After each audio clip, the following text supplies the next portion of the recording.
fondas, viešoji įstaiga, asociacija. Visa tai yra pelno nesiekiantis juridiniai vienetai. Pelno nesiekiančių juridinių vienetų apskaita iš esmės skiriasi nuo verslo įmonių.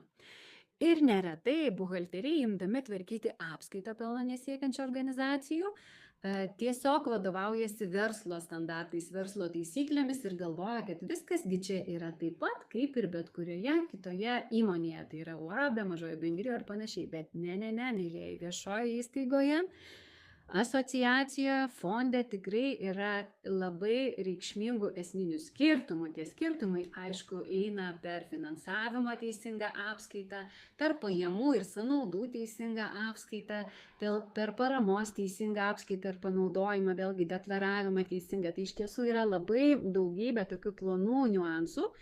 Ir pripažinkime, kad mums visiems tikrai labai trūksta mokymų, medžiagos, informacijos, kaipgi teisingai, tvarkingai vesti tą pelno nesiekiančių organizacijų apskaitą.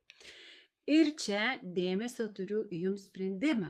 Pelno nesiekiančių organizacijų apskaita ir apmokestinimas, net 5 akademinių valandų trukmės turinys, tikrai labai išsamus, labai daug pamokų, neilgų sudėta, tai reiškia galite labai patogiai žiūrėti po vieną pamokėlę per dieną, pasiskyrę laiko. www.žinius.lt video mokymų skiltyje pelno nesiekiančių organizacijų apskaita ir apmokestinimas. Tai yra video kursas, labai stiprus video turinys, skirtas buhalteriams, kurie nori dirbti su pelno nesiekiančiomis organizacijomis ir nori tą daryti teisingai ir iš karto be klaidų, lengvai, greitai. Ir dar gera žinia, ten dar ir šablonų yra visokių pridėta, kurie bus naudingi pelno nesiekiančių organizacijų buhalteriams.